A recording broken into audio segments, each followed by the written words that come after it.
Hi, it's your man Brett from the Skateboarding Show, back from the chaos of the year that never was, getting straight back into it. May you please introduce yourself, gentlemen? So my name's Dom, I'm a skatepark designer, and yeah, from Cheltenham, and that's what we're going to talk about today, Cheltenham Skatepark. Yeah, and I'm Luka from Cirencester, but now I'm in Cheltenham, and we're working together to try and build a new skate park. Yeah. Dom, how old are you and how long have you been skateboarding? I am 24 and I've been skateboarding 13 years long. 13? Okay. Yeah. So you started at 11? Yeah. Okay, 13 years, so you started in what, 2008, 2007? Yeah. Skating outside my little house in Cheltenham Kings on a really crappy Argos board, classic stories. Right, as if no one can relate to that. Yeah, exactly. Okay. And Luka, how old are you and how long have you been skateboarding? I'm 24, but I started at 17, so not too long at all, really. And the main reason I started, it's so confused with this thing. The main reason I started is because Cirencester had a really good skate park. Right, okay. So then we come to Cheltenham and I thought, well, hang on though, so if you started at 17, that's a little bit later than when Dom started. Yeah. So I would have been... You just said before this, didn't you? I've forgotten already. So 2008, 2008, okay. Something like that. Okay. We never remember dates anymore, do we? Dates is a thing of the You're past. forgetting dates at your age, gentlemen. You want to be... Is everyone... Well, we're going off topic if I start that conversation. So, yeah. So we'll leave that Okay. So you started skateboarding and Cirencester Park was already there? It was literally being built as I started. So I was using that small metal one. Right, and we saw the whole thing get built. Okay. And then I moved over to Cheltenham. And we were like, well, why is there no facilities like that in such a big spot? Right, yeah, okay. So we'll get to this very, very quickly because I just want to very briefly, what's your current job and role, Dom? So I'm a skatepark designer and landscape architect at Betong Park Limited, which is like a UK and Norwegian skatepark design firm. And remind me, you guys have just completed a project in London, right? So we've just completed 3 actually. So we've just, as of last week, finished Hackney Bumps, which is a community-led project, but we're the guys who've been building it. And that was helping only people learn. We're filming this on Friday. Was it like the 23rd today? Yeah. And only 2 days ago, Skateboard GB did a whole event down there. Yeah, exactly. On Wednesday, loads of skate lessons and stuff. So that's one of our big projects that we're slowly building on. And then we just did one in Forest Row, which was a renovation of a really old like flow park. Just finished that, and then like our landmark one was Can Hall, which you probably see like Karan and stuff skating with a big yellow strip through, and yeah, we're just slowly making our way through the London boroughs. Getting it done in the ends. Yeah, pretty much. Yeah. Right. And Luka, what's your role connected to why we're talking today? So I guess I'm one of the people who was behind setting up the whole idea, really. It was myself and about 3 or 4 others. Yeah, and he's the boss man at the end of the day. He runs all the stuff, he gets it done, he's talking to everyone, he's getting the petition signed, he's the one who's working really hard to get the t-shirts out, everything like that. And this is Friends of Montpellier Skateparks, Friends of Montpellier Skatepark. That's what we've called ourselves, just as a nice little friendly... Oh, you can't see it from over there. Get a little zoom in. As a little...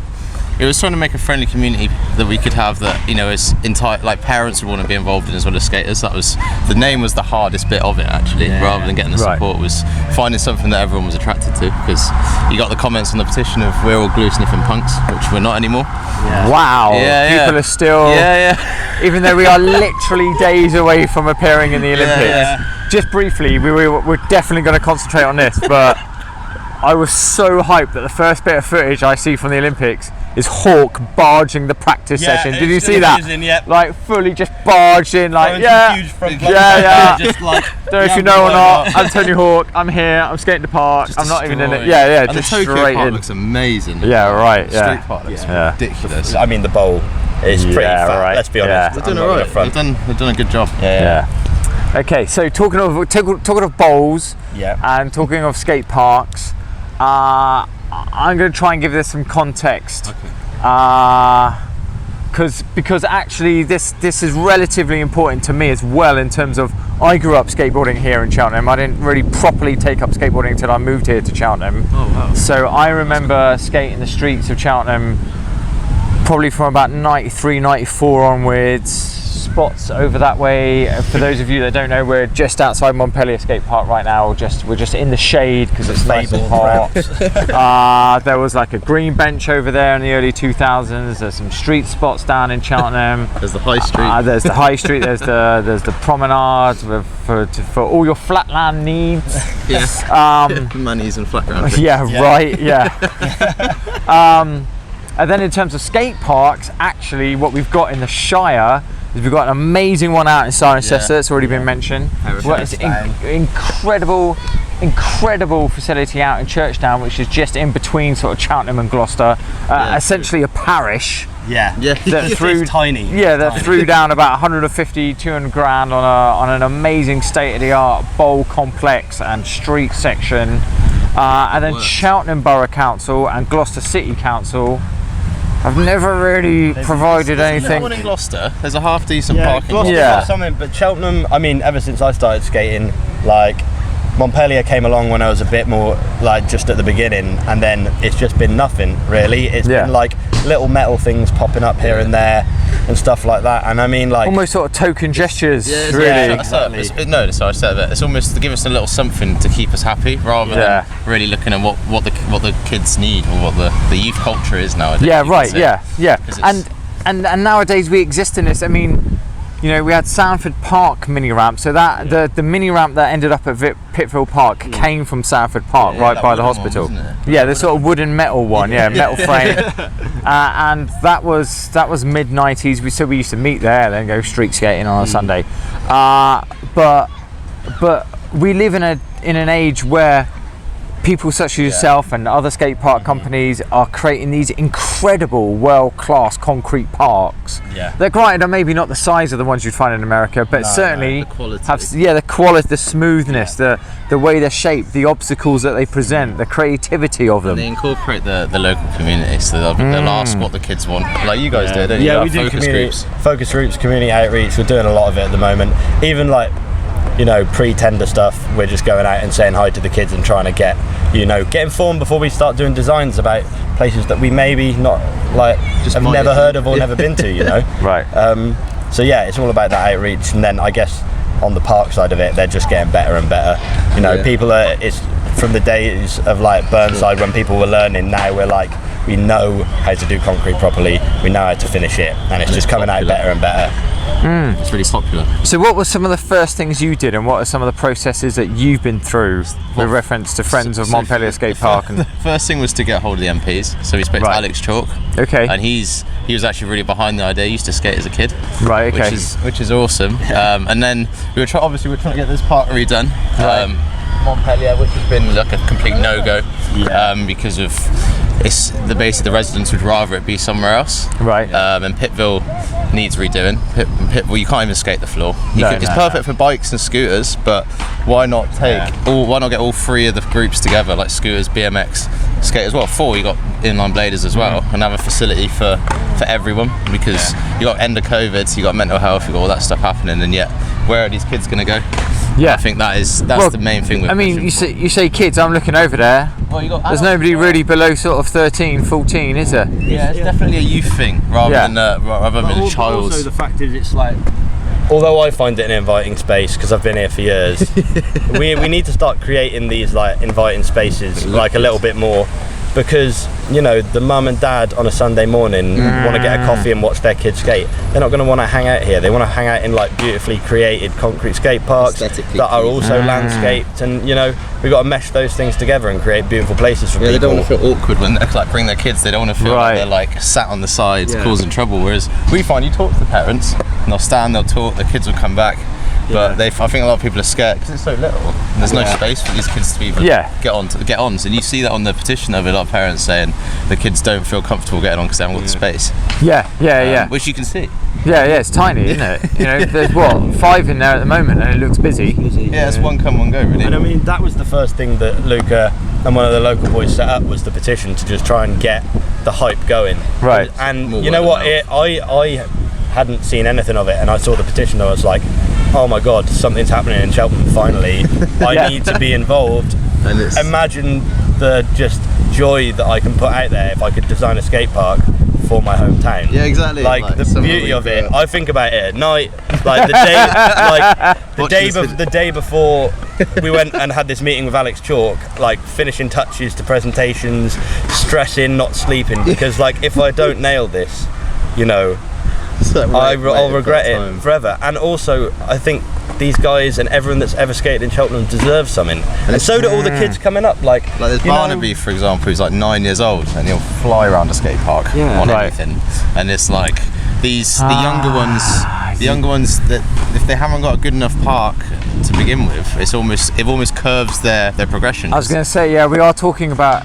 I mean, it's strange for us as skateboarders to use these terms, but we are talking about quality training grounds. It's the Olympics. Yeah. If it's good enough, you could have Cheltenham skateboarders, which make it into the Olympics. Yeah. And imagine just how proud the town would be and how skateboarding would get pushed if that happened. Yeah, and that we get a gold letterbox. Yeah, exactly. Yeah. And you bring so much more income in. Like the train station's just been done. Right. We've got a skate shop in town. There's Garmden of Eden who's helped us with this. Right. And like, how much do you spend when you go to skate park? 5 or 10? Yeah, easy. Yeah. All these people are going to Hereford, Gloucester, Churchtown. Why not bring them? And the thing, you think about how beautiful a park Pitfield Park is, which is the other location that we've been suggesting. It's so huge, and they've redone it for everyone else but the skaters or the BMXers or any rolling activity. And we kind of have partnered with Friends of Pitfield Park post this meeting with the MP to try and get this stuff pushed through, and they've been wonderfully helpful. They've every problem we've occurred, they've tried to help us get over that hurdle. Absolutely. And Angela, the community development officer for Gloucestershire, she's been awesome. But Pitfield Park, going back to Pitfield Park, it was built in 1800s as the only free park for people in Cheltenham, and it was built for all the people.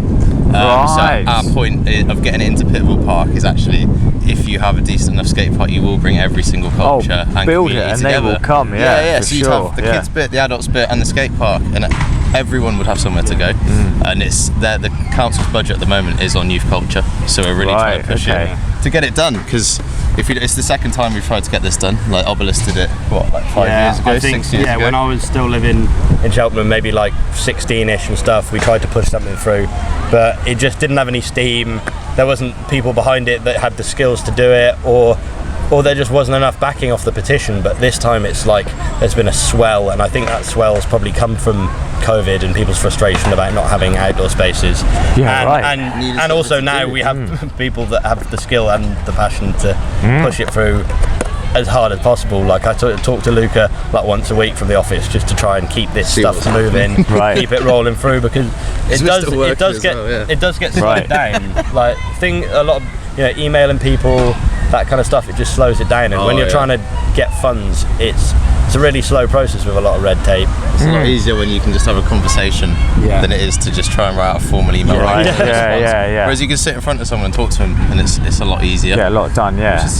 We're getting there slowly. So that's a little bit about what's happened so far. It sounds like so far you're getting the ball rolling. You're getting involved in the sort of the grinding of the gears of the municipal machine. Go for each level, basically. Yeah. Right. Okay. It's a level up every time. Every council meeting, it's a step up. And, but I will say to them, none of them have like, they've all given us the time of day. Like, none of them have been rude. In fact, once we spoke to them and met them, they seemed more on board than in the first place. It was like getting over the prejudice of a skateboarder. And I think that is the testament to the fact that we've kind of presented ourselves well. We've put together like top-notch presentations that we've like back and forth with the user group and stuff like that. And how can't you take someone seriously that does something like that and has tried that hard, and that, I think they're just showing us the respect that we're showing them by bringing them this stuff. So there's a lot of money. We know it's a lot of money, but then it's a 5-century investment. Easily. Right. It should be with a concrete. It should be with a concrete park. Well, whereas these things are almost out of date and health and safety concerns after like 5-6 years. And you can tear it apart. It's a really unsafe place, and with concrete you'd at least want 25 years base. Less noisy, it's safer. Doesn't get as hot. Yeah, exactly. You just mentioned budget. Have they talked to you about budget and about? We know we'll have to raise most of the money. Right. But there's grants, like an outdoor gym will get us a grant, for example, so you can stick that in Pitbull Park next to it. Right, okay. And there's like loopholes that you need to jump through. The original park we like proposed and designed for them as just like a jumping off point to be like, you could have this if we all work hard together or whatnot, was like 450 to 500k based as like an Olympic facility for the future, for development. Sure. But they see it as a worthy investment. Yeah, they do see it, and we know that's a high point to go for. But if you've got to start off high, and then if it gets whittled down, you know, it's one of those things. But all after the Olympics, you know, I'm backing it. I want Sky Brown to win. Big up. But like, they can't say no that easily off the back anymore. They can't say it's not popular and it's not a sport, because it's. How many kids do you see wearing Vans or a Thrasher t-shirt? Like Ford have got skateboarding adverts at the moment. So it's everywhere. What is it? It's Skoda at the moment. Those two robots, they do skateboarding in that briefly. It shows how popular it's getting. Even Gucci have started sponsoring people. Yeah, Gucci sponsored people. Oh my god. So you can show that they know the money's coming. What brand has Lucien got those trainers on? Louis Vuitton shoes. I saw a pair in the No Comply exhibition at Somerset House the other night, and I was taking photos of them. By the way, go Somerset House.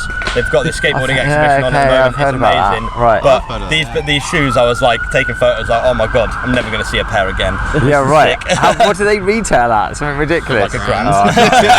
More than dunks, which says a lot. Wow. Lucien, if you want to donate a couple of pairs of those towards the Friends of Montpellier Skatepark, just saying, you're more than welcome to. And also the rev, like, what is it? There's like a 3% growth on the skateboarding economy now. So, mate, at least, So and that's probably all the young girls buying complete setups. Because that's been a massive. Or penny boards. Like, all of it. Any skateboarding is good skateboarding. That's the main thing. So that's where we're at. Right. So we've talked about the build up to this. The build up is that Cheltenham and Gloucester's never really had a go-to facility. The Gloucester Park isn't bad. I'll give you that. It's not bad. It's not really a go-to destination. It doesn't represent the people that actually would use it. Churchtown sort of embarrasses both Cheltenham and Gloucester because I mean and Hereford, both of those of which are destination parks. I mean, we all know people travel up at least from Bristol down from at least Birmingham to go and skate those facilities. Reading at Cirencester. Right. Okay. And like all of Wiltshire, all of Gloucestershire. Easy. Smaller than Cheltenham. Easily. Like population-wise. And so those towns and cities have provided amazing facilities, and Cheltenham simply hasn't. And it sounds like so the current situation is that were you saying profits are going towards the new skate park as well? And so what were you saying before, that you're creating Friends of Montpellier Skate Park as a CIC, a community interest company? That is the direction we're heading in. We are literally just waiting on the confirmation from the council. So Garmden of Eden are selling these for us at the moment. And they're going to keep a percentage of the profits to then put towards our company once we've actually set it up. It's just we don't want to set up the wrong thing yet, but it does look like we're going to be a CIC. Just want to move in the right direction and do it correctly. Because we want to be organised skateboarders rather than look a ramshackle mess. Exactly. But like you're saying, just to be clear and for complete transparency, you're not part, because you are from the skate park building company. I'm not part. You're not part of the user group or anything like that. But wearing your Cheltenham skateboarder hat. I'm supporting. You are a supporter. I'm donating. I'm donating money. I'm helping the boys out. But I'm and essentially giving some of your expertise as a skate park builder and designer. As much help as I can. Give without it being too biased. Exactly. We keep it pretty legit, and also Skateboard GB have been helping out a bit too. You know, they give advice. They've got these documents they'll send out to everyone to help them. They've got help. And big up Skateboard GB. They are doing a really dope thing. Lucy Adams, Neil, everyone else there. Big up. Chris Lawton. Big up everyone. They're doing some good stuff. And I think that's just the skateboarders we mentioned. The Mr. Hope Gill, we know you're amongst it as well, don't worry. It's crazy to see that people seem to be interested in it as well. Like even parents. We've had people come into the skate park asking what is happening. An industry insider, mentioning no names, told me the other day that the hit rate for how do I buy a skateboard, or where do I buy a skateboard, where do I go skateboarding, where do I get skateboard lessons, has already started going through the roof, and their hit rate on their website, which is somewhere that they would go to, because if I said the website you'd know who it was I was talking to, has said that it's the hit rate's just gone through the roof, and they were expecting that after the Olympics, and it's already beginning to happen now. So and what we were trying to get with, like trying to get it done before, or get that coming before anything happens. So when they see the Olympics, they're like, oh, it actually is a genuine, genuine thing. It's being tabled at meetings and people are talking about it. So post this is happening, post the Olympics, you know, I think we're going to get some shine, and I think, you know, Luka and the boys are going to start pushing stuff through like a little bit quicker. I was going to say, because now we're touching on what's happening in the future. So we've talked about what built up to this place. We've talked about what's happening now, which is that you've got the CIC going, and you're looking at designs already, so that you're ready and you're prepped for when they go, okay, let's move on it. So the future is working towards that funding, working towards the okay from the council. Just getting the signatures to show the council that there's that many people interested. Because we can tell them there's like 300 of people who want to help, but if there's the signature toll constantly rising, and they can't even say that it was just like a quick moment of interest that everyone's got bored of. Like if the tally's still going, they've got to take it seriously. Well, we'd hope anyway. One would think logically. That'd be the way. We'll push it hard after Skybrand wins gold. We'll push it really hard. Which we're laughing, but like, have you seen, like, she won X Games the other day, for God's sake. She's ridiculous. She's amazing, and she like.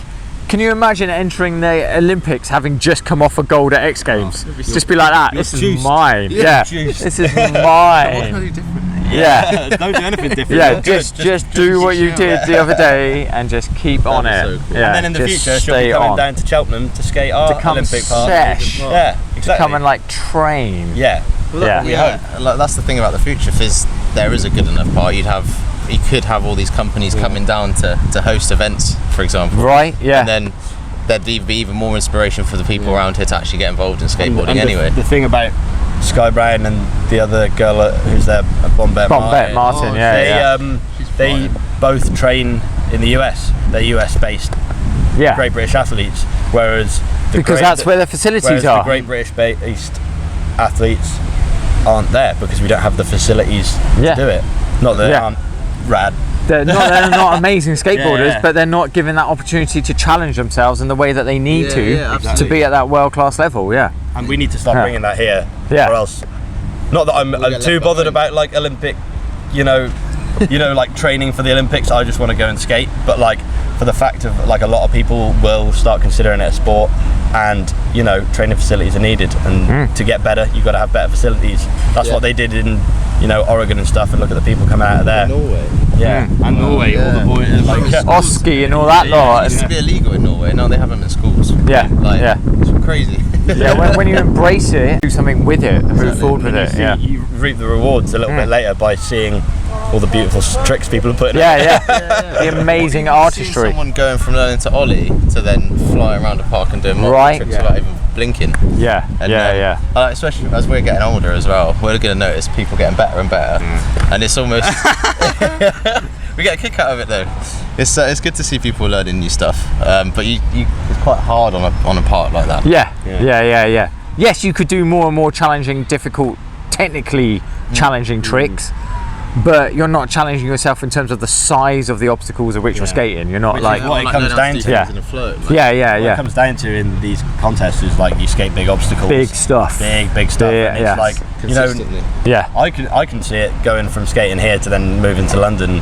Like, I don't skate big stuff that well because I learnt to skate here, and it's like, I'll give it a go, but if you know, I went around and skated these huge big parks as a kid, maybe I'd feel more comfortable, and you know, it adds up. So I just do tail blocks, and that's about it. When you grow up skating a 10-foot deep bowl, that's the norm.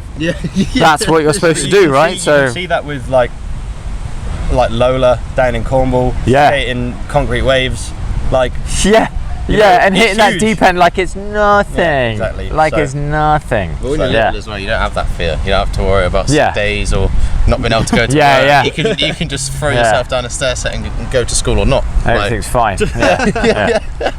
But we have to worry about that sort of thing now. So what is there anything? All the thousands of people that will be watching this, is there anything they can do to help? Any Cheltenham people? We need. We really like to get into the schools to talk to the parents. Right. Okay. And get like the parent side of things on board, because we've not really involved any parents really in it. We've got one parent in the committee who's brilliant. I guess the easiest thing you can do is we're going to share it. Brett will share the petition and everything. We need to start rising those signatures up again. You know, post the Olympics, and try and get the hype going again, and then we can start moving it through. And then, you know, we're going to have an event down here in August. Pound Skateboards sent us some skateboards, so we've got 4 completes. Nice. Okay. So we're just going to, you know, sign the petition, keep skating, follow the Instagram, and just come to the event and see. So what day is the event on? Have you? We're not sure yet. You're not sure. Probably end of August. End of August. Okay. We're pushing for at the moment. But keep your eyes out on social media. We get time off on the same day, you see. Right. Okay. So has Friends of Montpellier's got an Instagram, hasn't it? Let us know that. It is Friends of Montpellier. Friends of Montpellier Skatepark on Instagram. You can't miss it. And then their Facebook page is Friends of Monty's Cheltenham. Right. Just because the other one was taken. But the Insta's usually the one that's popping off. You've got the link to the petitions in the page as well, and you can see all the local companies on there as well, like Cardiff Threads from Bristol. They've been helping us with all our designs and stuff. Right. They've been getting people to model their clothes and getting everyone involved. And then Garms and Eden's just down the road. Right. A brand new like vintage shop. Nice. And they're the ones actually stocking our t-shirts. So if you want to put some money towards a skate park, come and grab a t-shirt. Local companies helping. Ah, brilliant. That's what we like. That's what we like to hear. Right. So Okay. brand new. And then there's Obelisk skate stores where you can pop in there, say hello. They've got the QR. They'll have the QR code in the shop to scan to take you straight to the petition. Nice. And obviously, thank you to all the council members, Alex, George, everyone that's helped us out. Because, you know, we are still a ragtag bunch of skaters at the end of the day. We're trying to seem friendly. No, well, I think we are friendly, and I think what hopefully the Olympics we might wrap it up on this. Hopefully, what the Olympics will do is help people to understand what we do when we go skateboarding, exactly. to see the skill and the artistry and the mastery behind it. And to like, it's from picking yourself up off the floor to actually asking for advice as well. Exactly. It's good fun. And maybe they'll even see that the people cheering and clapping the most are the other so-called competitors. I think there's something really about that. It's going to be the biggest event in Olympic history. Someone lands something sick, and everyone's like, "Whoa, amazing!" There'll be people like, "Whoa, that was awesome!" But if someone scores a goal in football, only half the people. There's not really any hate in skating. No. We want to see the development of skateboarding, not the development of individual people, just the whole of skateboarding. The whole culture of it, really. Yeah. And like you'll look about, and half the people have a skateboard on them, or some skate clothes. So it's how to get them to the point where they're just cruising on a skateboard. It's easier than walking. You don't need to tax it, insure it. Point. Easier than walking. All you have to do is push straight down the hill. But maybe it would be cool if we could have you down maybe for the competition, and then we could do something like that. That'd be awesome. I will endeavour to be about, and we'll cover that as well. We're sort of in limbo. We're just waiting for the OK, and then we can actually set up fully as a CIC, and then we'll start the GoFundMe as well. So we'll be maybe asking for pledges or something like that. That would be nice. But that's the next step. The money is up there, but we don't need to worry about it just yet. Okay. We're moving. That's what matters. It's been 4 months, so we're not doing bad. Right. Well, let's wrap it up there. Well, thank you, Dom, Brett. and Luka. Thank you. Real. Been a homie forever, so thank you for doing this, bro. No, thanks means a lot. Honestly, thanks for talking Cool, to man. us. No worries. Brilliant. Pleasure. No, Say goodbye, guys. See you later. Thank you. Sign the petition. Yeah, now. Let's go skate. See you later.